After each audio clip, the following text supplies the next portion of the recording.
Então, olha só, a gente tem que estar nesse filme, tá? Prestando atenção a duas coisas importantes aqui que eu quero que vocês prestem bastante atenção. Drives e frames, tá, gente? Então, vamos entender o que é isso. Drive são as suas introjeções. Aquilo que você introjeta, né, para a sua personalidade e que você repete, tá? São padrões. Então, podem ser arquétipos, né? Signos, crenças. São padrões de repetição, tá? Você faz aquilo repetidamente. Tá? Então, a gente vai introjetando as coisas. Por vezes, não é fácil perceber nossos padrões, mas eles existem. Tá? A gente tem padrões, né, comportamentais e mentais que a gente vai repetindo. Isso vai um pouco além da psicanálise, tá, pessoal? Psicanálise, até os próximos slides eu vou falar mais de psicanálise, mas agora eu estou falando mais de questões comportamentais e cognitivas, tá? Então, drives, a gente introjeta, né, formas que a gente vai reproduzindo, tá? Até, por exemplo, aqui, eu estou falando signo, né, o pessoal vai dar risada. Falar, professor, tá, coisa mística. Não, estou falando de signos no sentido de signos. Eu estou falando de signos no sentido de símbolos. Tá? Por exemplo, tem uns estudos, cara, que é muito interessante sobre as pessoas que usam equipamentos da Apple, tá? Pessoas que têm computador da Apple, telefone da Apple, camiseta da Apple, né? Sei lá, sapato da Apple. Então, assim, pessoas que gostam de usar coisas da Apple, tá? Tem estudos já que indicam que essas pessoas, elas criam um determinado drive, então elas têm comportamentos parecidos, elas têm, né, pensamentos parecidos, elas têm uma linha, assim, né, um modelo mais hipster, talvez, assim, de existir, e elas vão meio que se moldando a isso, tá, gente? Então é bem interessante, né, como uma marca, né, ela vende um modelo de vida, ela vende um status, ela vende um símbolo, né? E aí, por isso que ela tem também um preço, né, plus, e por isso que ela vale mais do que a Bolsa Brasileira inteira, tá? Hoje a Apple, ela vale mais do que todas as empresas que tem no Brasil. Então, veja, isso é um signo, né? Então, aquela maçãzinha ali, ela vende um modelo. E por que a gente tem que saber os drives? Porque quando a gente sabe os drives, né, a gente entende mais a pessoa. Né? Ela está mostrando para a gente algo, algum padrão que ela introjetou e que ela repete inconscientemente.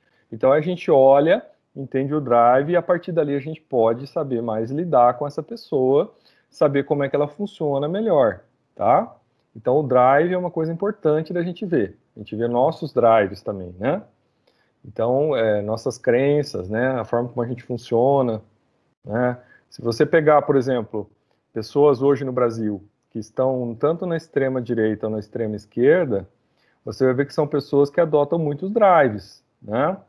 Então, na extrema direita, dê uma olhada, por exemplo, na nova senhora que foi indicada para o STF nos Estados Unidos, né? Não chamam lá ministra, eles chamam Justice, né? Foi indicada por STF nos Estados Unidos. Você vai ver uma estrutura ali de um drive de apresentação visual, de estruturação, né? Você vai ver um drive ali, né? Bem demarcado.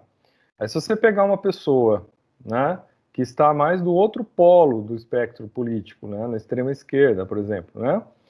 Você vai encontrar outro drive também, uma forma de se expressar, de se vestir, de se colocar, né? Então a pessoa tenta, né, a partir da introjeção dela, criar algo, né, que espelhe o jeito que ela é.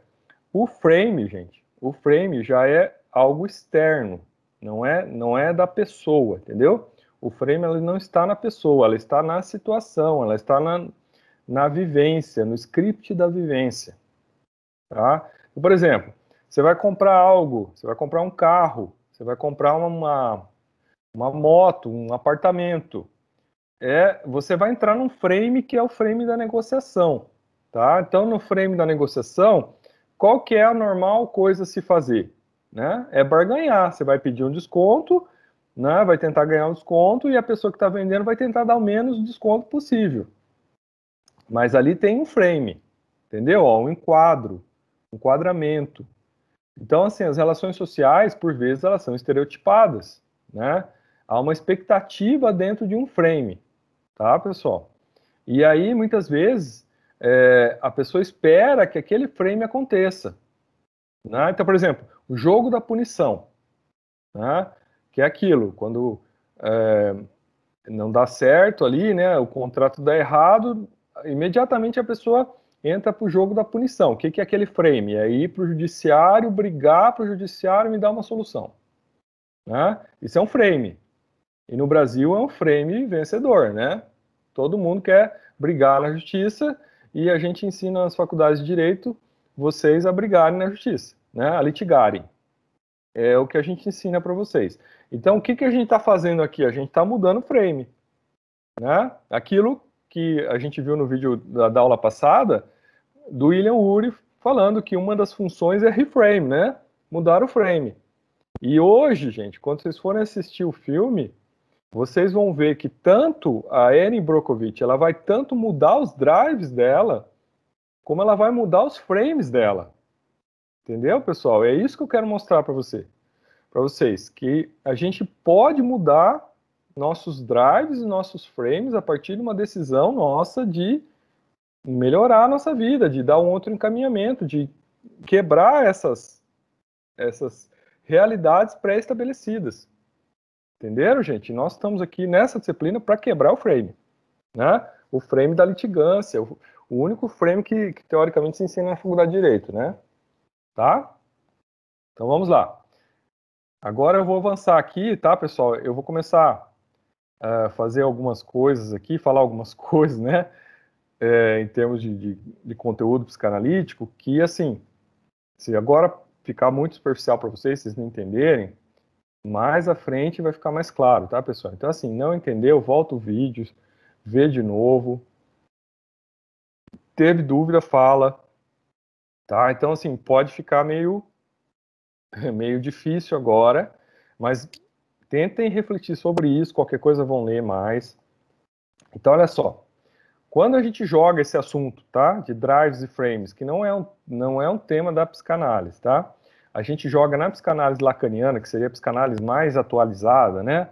A que está com as ideias que é da questão da estruturação da pessoa, a gente chega numa coisa que o Lacan chamava de fantasma, tá?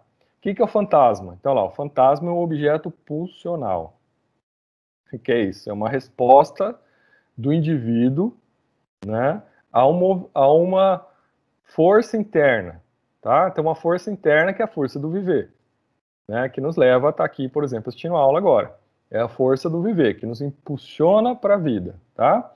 Então, o fantasma, ele impulsiona para a vida, né? Mas esse fantasma vem de onde? Ele vem de uma relação de ausência, né? De uma relação de ausência que a gente vai entender a causa daqui a pouquinho. E que se volta a uma busca de sentido, tá? Por operações de alienação e separação. Então, assim, o que vocês têm que entender? Toda pessoa, tá? Toda pessoa tem esse drive, né? De buscar, de sentir uma ausência, né? De ter um processo de insatisfação existencial. Então, ela busca um sentido para a vida, né? Todos nós estamos aqui buscando nosso sentido, né? E vamos fazer isso, né? A partir, então, esse é o nosso drive e nós vamos fazer isso com operações, né? Realizações, aonde nós podemos cair tanto nas alienações, nas neuroses, como nas separações, são os conflitos.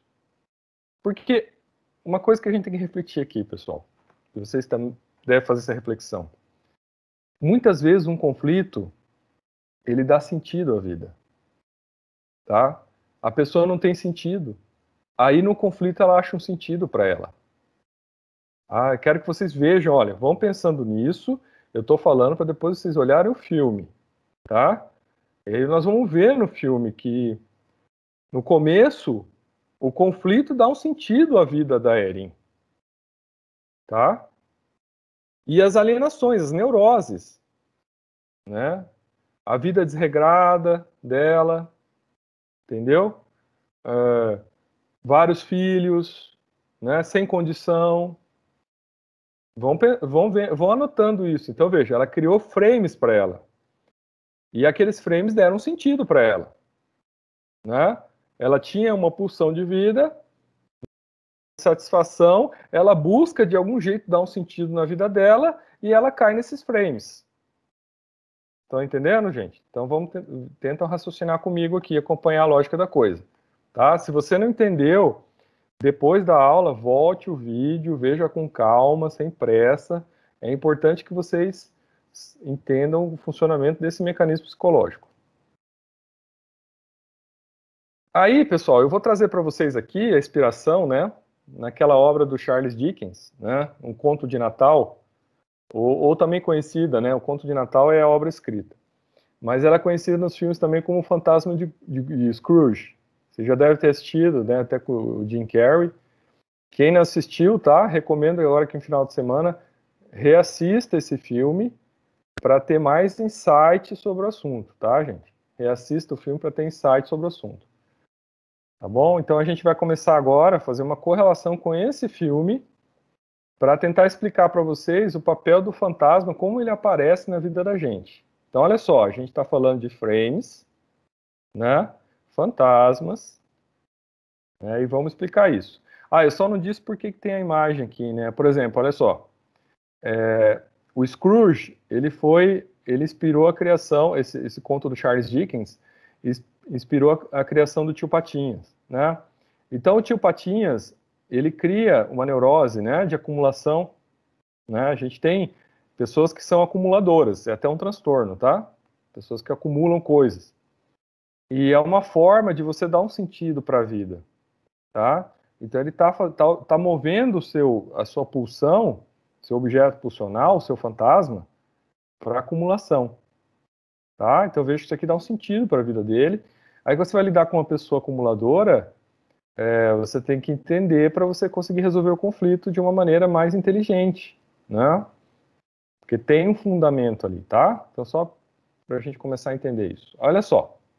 Aí a gente passou aqui então pelos três fantasmas, tá? Nessa obra de Charles Dickens, ele conta então a história, né, desse aqui, o Ebenezer Scrooge, que é uma pessoa sovina, né? Ela tem a pulsão, né? Então a vida dela ela é uma pessoa amarga, sovina, né? E o sentido da vida dela é guardar dinheiro, né? E ela mantém uma conflitividade com todas as pessoas, porque ela se prende nisso, né? E então veja, ela tem dentro dela o drive, né? De ser sovina, né? Avarenta. E o frame dela é então, né? Acumular coisas e ela vive em conflito com as pessoas, né? Em razão das coisas, tá? Mas aí eu queria explicar para vocês aqui agora, pegando essa ideia, utilizando essa ideia dos fantasmas, tá? Do Charles Dickens, para vocês entenderem, né? Três concepções sobre o fantasma que são importantes, porque elas dizem respeito ao passado, ao presente e ao futuro. E nessa obra do Charles Dickens, ele trabalha exatamente com essa ideia de presente, passado e futuro. Então você tem um fantasma do passado, um fantasma do presente e um fantasma do futuro, tá? Então, assim, gente, se vocês não pegaram a lógica, depois assistam um filme com calma, revisem essa aula para você conseguir interagir. Hoje, a gente, nessa aula, está falando muito da gente, tá? Até quando a gente vai ver a Erin Brockovich, a gente tem que olhar pensando na vida da gente, tá? Então, olha só, gente, a fase uterina, aqui já a segunda psicanálise mais clássica, tá? Ela representa o momento do narcisismo primário. O que é isso? É um momento que só existe você com você, né? E há uma plenitude nisso. Tá? Então, no útero, o útero seria a concepção do paraíso. Tá? E essa é uma concepção que ela é construída juntamente com a construção do seu sistema nervoso. Então, o seu sistema nervoso, ele é desenvolvido num ambiente totalmente único, perfeito e integrado. Então, todos nós temos esse drive. Né? Nós nascemos, né, com uma percepção interna de completude do mundo, de um mundo que é totalmente perfeito, não há fome, não há frio, não há demanda, não há necessidade, tudo é suprido, tudo está em equilíbrio, nós nascemos nesse mundo, né? Talvez o útero seja o frame, né? O útero é o paraíso, é o frame. E nós introjetamos aquele frame de uma maneira de entender na nossa construção, olha gente, na nossa construção do sistema nervoso. As primeiras percepções do sistema nervoso são de que o mundo é perfeito, equilíbrio, totalmente, né, estável organizado. Então veja como esse é um fantasma nosso. Isso impacta a gente, não é? Porque a vida não é isso, né? A vida é fome, a vida é frio, a vida é calor, a vida é dor, né? A vida é tragédia. Então, peraí, mas quando eu cheguei, né? Me falaram que era tudo perfeito, tudo pronto, tudo integrado, né? Eu estava no narcisismo primário, aí de repente, poxa, vem um cara lá e me tira daquele lugar perfeito, único, né? Onde não há frio, fome nem nada, nem demanda, nem necessidade. E de repente eu vou para um outro frame, né? Eu saio daquele frame inicial, mas eu continuo com aqueles valores todos, aqueles drives. E aí eu caio num outro local que é frio. Eu tenho fome, eu tenho dor, tem muita luz, tem barulho, eu não entendo nada daquilo, eu tô totalmente vulnerável, eu tô totalmente sem proteção, né? Ficam me pegando para lá e para cá. E aí vejo, gente. Então olha só. Aí você tem, né, a primeira castração, que é a quebra do narcisismo primário, né? Então quando você nasce, você é expulso do paraíso, né? É a expulsão do paraíso. Então veja como a imagem, né, da questão da expulsão do paraíso, ela tem uma significativa bem interessante na psicanálise, a leitura da psicanálise bem interessante em relação a isso. E aí a gente continua com os drives. Só que aí, né, continuamos com os drives, mas não temos mais o frame. E aí vamos passar então a vida toda, gente, olha só, na busca desse fantasma, né? Na busca de reconstruir esse paraíso. Ficou o fantasma ali. É o fantasma do passado, né? É o fantasma da integralidade, da unicidade, da completude. Isso vai mover a gente na vida. A gente vai ficar correndo atrás disso, né? Vai ter uma pulsão para ir buscar isso. De alguma maneira tentar atingir essa condição que a gente não tem mais, só que ela não existe mais, né? Porque não vai existir um mundo só seu, só se você for o Pequeno Príncipe e tiver um planetinha. Mesmo assim, o Pequeno Príncipe tinha um planetinha, só que ele ficou enjoado do planetinha e foi dar um giro no mundo, porque a pulsão dele levou ele a buscar outras experiências. Então, mesmo no Pequeno Príncipe, que tinha um planetinha, só para ele teve a necessidade de buscar o mundo, tá? Então, vejo que interessante é essa reflexão e como ela nos traz essa realidade para a gente pensar. Tá? Então, assim, estou indo rápido, mas depois vocês voltam e pensam com calma. Então, olha só, o drive, né? Medo, o que acontece no nascimento? Ó, drive, medo da vida, incompletude, insatisfação, carência, necessidade de conforto, busca de sentido, né? O único frame que tem é a realidade, né? Então, até não existem frames elaborados, né? Não há compreensão de frames ainda, né? Você só tem a realidade, né? A gente até procura aqui, ó, a realidade externa.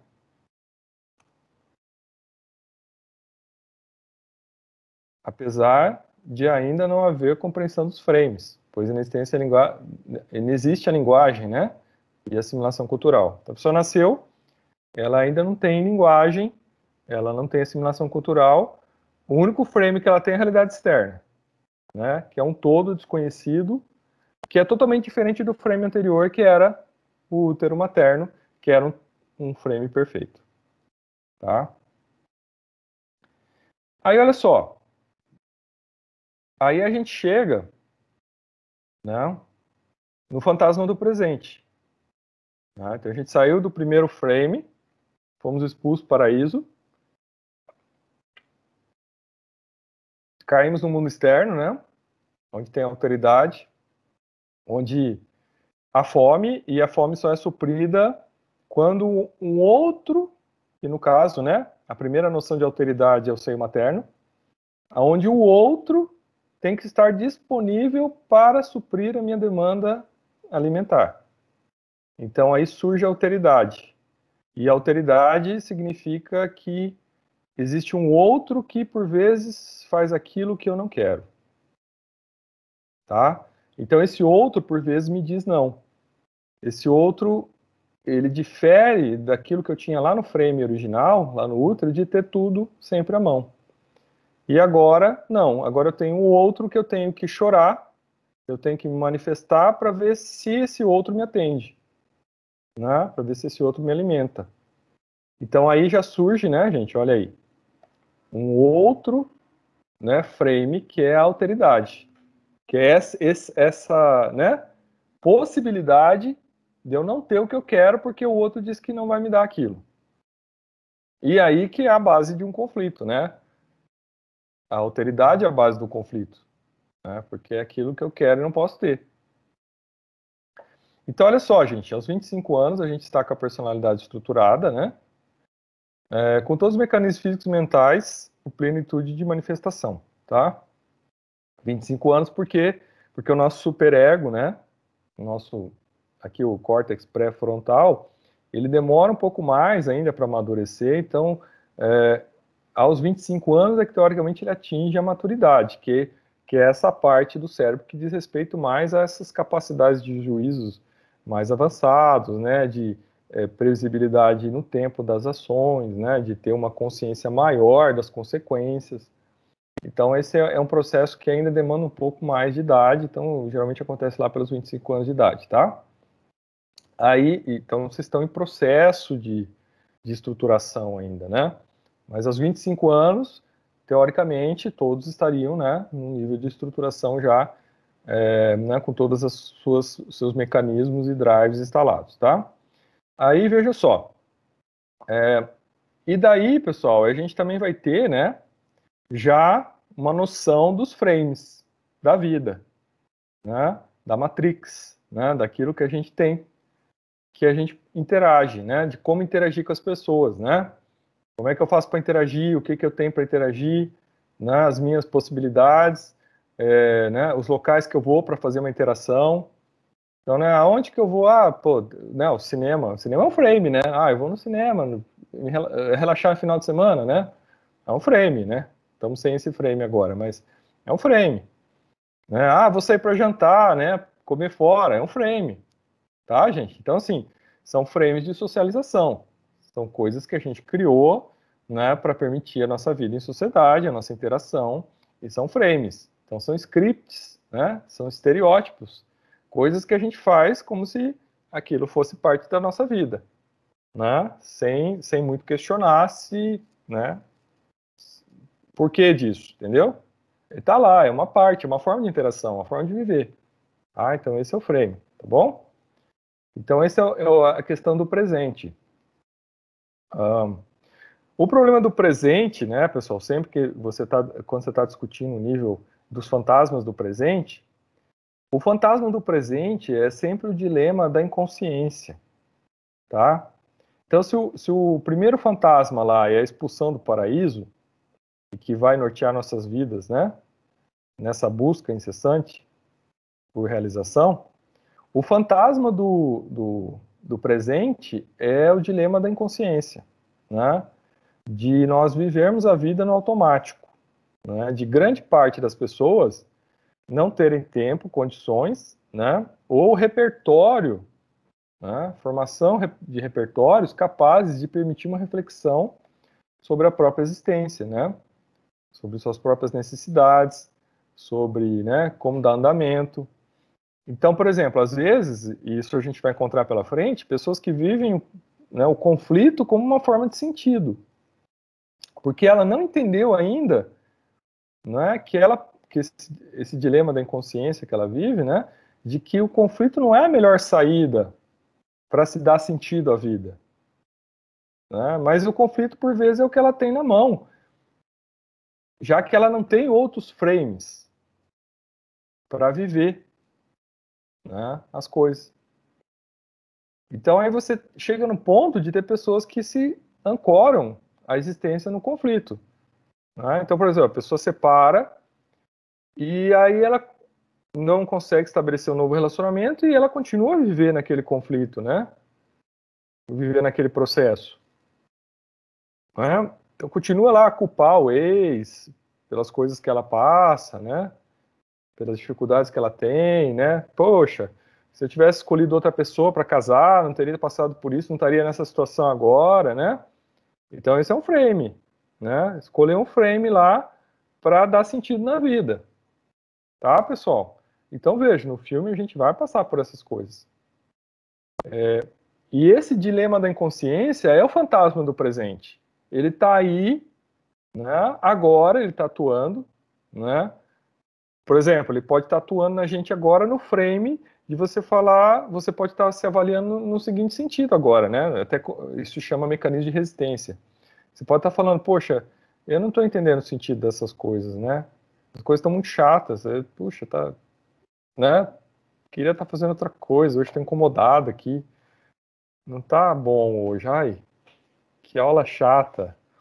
Isso a gente chama os canais de mecanismo de resistência, tá? Então pode ser que você está passando mecanismo de resistência, né? Que é uma defesa da situação estabelecida, da sua situação estabelecida, né? Então tem uma força muito grande para manter a situação estabelecida. Então esse é o dilema, é o fantasma da inconsciência, né? E o Freud dizia, decifra-me e te devoro. Né? Quer dizer, ou você decifra o seu dilema da inconsciência, suas inconsciências e aquilo que, os seus pontos cegos e aquilo que não deixa você avançar, né? Que te prende em neuroses adaptativas, né? Te prende em conflitos, te prende nessa estrutura que você criou para você conseguir se sentir melhor, né? Decorrência do paraíso perdido, né? Ou você decifra isso, né? Para tentar sair desse frame, né, gente? Sair desses drives, ir para frente, entendeu? Romper com esses grilhões que não são físicos, por vezes, né? Pode ter limitações, sim, materiais, mas a limitação maior, ela está nos nossos drives e nos nossos frames. E aí, quando a gente vai olhar um conflito na frente, pessoal, pode ter certeza que vocês vão encontrar drives e frames limitadores, né? De pessoas que estão ali a viver aquele conflito em razão dessa falsa, né, construção do mundo e construção de si, que precisa ser sempre revista, né? Apesar de ser difícil, de ser um processo difícil, e por isso que às vezes a psicanálise assusta muito, né? Você vai lidar com coisas que às vezes você não quer lidar as suas, tá? Vai falar, não, tô bem, né? Não quero lidar com essas coisas, tá? E aí você precisa talvez de um movimento de crise existencial muito grande para essas alterações, né? Ou passar por um conflito muito sério para fazer alterações, né? Porque aí vem, né, a quebra daquilo que a gente chama de narcisismo secundário, né? Que é o foco em você, só em você, dentro de um processo de egoísmo, né? Sem conseguir quebrar essa estrutura, sem passar pela castração, que seria uma outra. Se naquele primeiro momento foi o nascimento, né, que foi o rompimento, nesse momento é você, né, passar por uma transformação de personalidade, você deixar alguns drives morrerem, né, abandonar alguns frames e começar outras possibilidades, tá? A gente vai ver muito isso no filme hoje. E aí, gente, a gente chega no fantasma do futuro, que é o fantasma da potestatividade, tá? Que é o fantasma dos seus poderes, né? Os poderes que você tem, né? As decisões que você pode tomar, né? As coisas que você faz agora que impactam lá na frente, né? Abandonar a noção de que não exista um controle sobre as possibilidades do nosso futuro, né? Abandonar essa ideia de sorte. Pode existir sorte? Pode, você pode ganhar na Mega Sena, não, né? Pode acontecer. Mas não vai acontecer para todos, né? A probabilidade é 1 em 50 milhões, se você fizer um jogo de 6 números. Então, né, de 50 milhões de pessoas que jogarem, uma vai acertar. Então, a probabilidade é baixa. Agora, isso é contar com a sorte. Contar com a sorte é contar com as probabilidades baixas, né?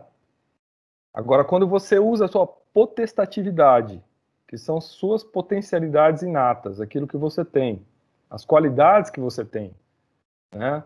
As suas, entendeu? Os seus potenciais, você começa então a sair, né, do dilema da inconsciência, né? E você enfrenta, né?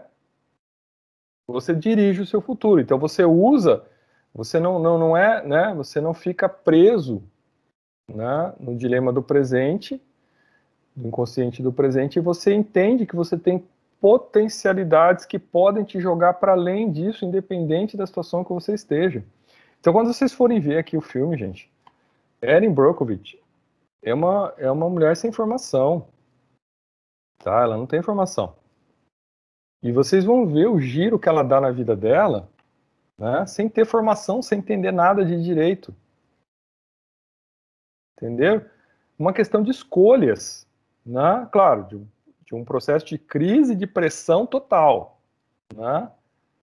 Mas vocês vão ver que há a possibilidade, que ela canaliza as potencialidades dela para aquela realização. Só que ela canaliza, ela faz alguma coisa, ela assume o controle da vida dela, né? Isso que a gente chama de potestatividade, que é nada mais do que o poder pessoal. O poder pessoal de você dar um sentido diferente para sua vida, de você dirigir aquilo.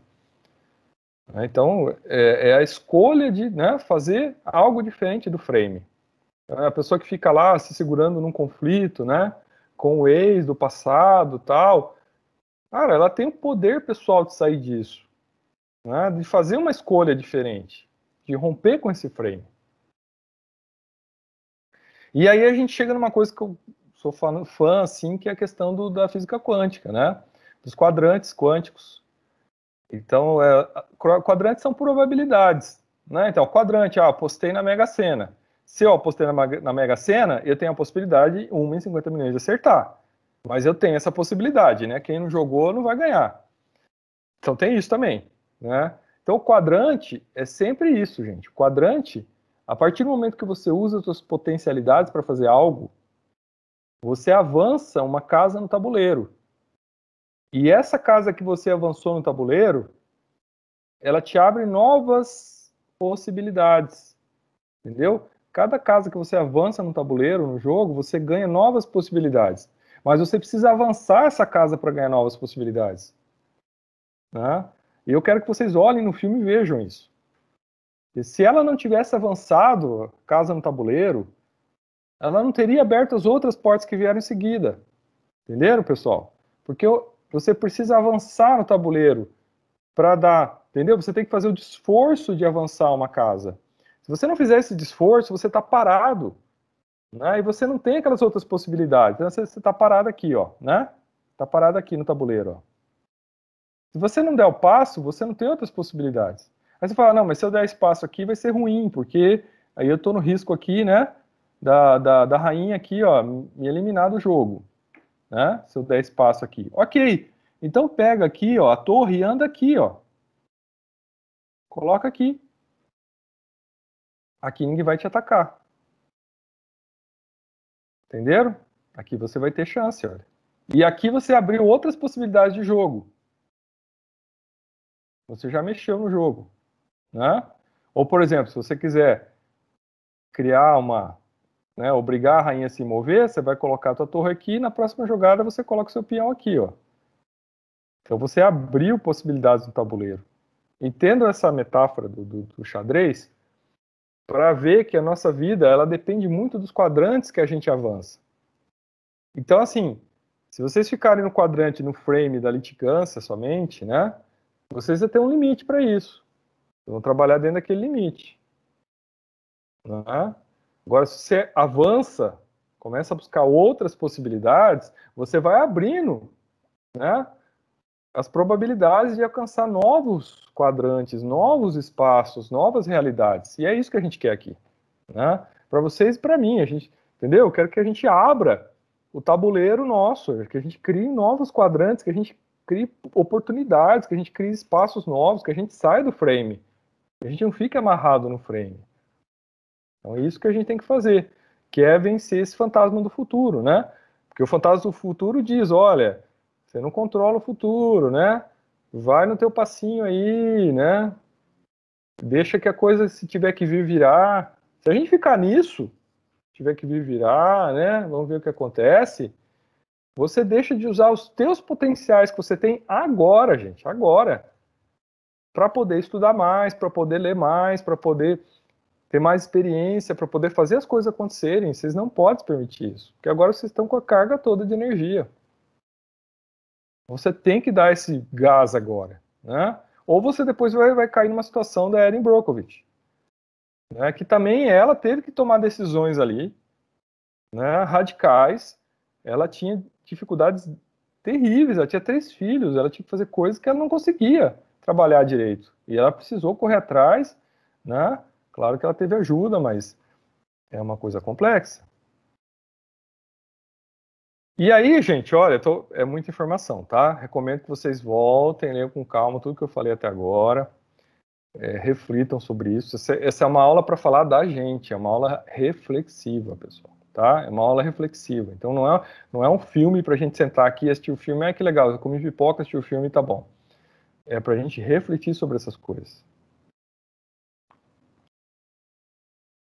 E aí, gente, tem uma peça que ela foi escrita depois da Segunda Guerra Mundial, que ela chama A Espera de Godot, tá? É uma peça de teatro, uma tragicomédia, e foi a peça que iniciou o teatro do absurdo, tá? Por que é o teatro do absurdo?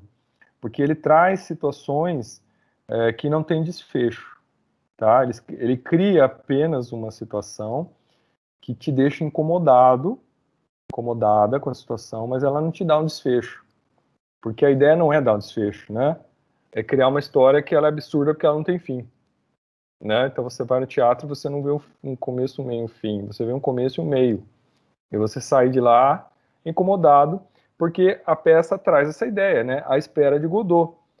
Godot é alguém que nunca vem, tá? Então essa peça foi criada depois da Segunda Guerra Mundial pelo Samuel Beckett, tá? Essa peça, depois que ele criou essa peça, ele ficou famoso. E essa peça, ela traz a ideia de 2 pessoas que estão sentadas à beira da estrada, tá? À beira do caminho, e elas estão aguardando a vinda de Godot, né? Godot é alguém ou algo, e na peça não está claro isso, se é alguém ou se é algo, ou se é Deus, e essas pessoas estão ali esperando, né? Porque elas acham que com a chegada de Godot, né, elas vão poder ir para um lugar melhor. Só que elas nunca vão. Elas estão sempre ali esperando. E todo dia, né, elas recebem a informação com uma desculpa, né? Olha, Godot não pôde vir hoje porque estava ocupado. Então, todo dia, elas criam uma justificativa por estarem ali, paradas, né, prostradas. E elas não avançam, tá? Elas ficam ali. Elas nunca avançam, tá? Porque elas têm a crença pessoal de que elas têm que aguardar para a coisa acontecer. Tá? Então elas estão com o drive. E o frame é a situação que elas estão. Daí, né, pessoal, sempre essa chamada para vocês refletirem sobre isso. Né? Quais são os seus fantasmas pessoais, tá? Como é que vocês lidam com esses fantasmas? E como é que vocês podem trabalhar para mudar o frame de vocês, o drive de vocês, na realidade que vocês estão agora. Não importa a realidade que vocês estão agora, né? Cada um tem uma realidade diferente aqui. A questão toda é, como é que eu jogo isso para uma situação melhor? Né? Como é que eu avanço para uma situação melhor? E esse é o nosso desafio hoje, né? Ao estudar juntos aqui, né? Essa obra, esse filme que, gente, eu utilizo esse filme em aula, já utilizei em mestrado, tá? É um filme, ele faz a gente refletir bastante. Eu usava muito ele nas minhas aulas de direito ambiental no mestrado.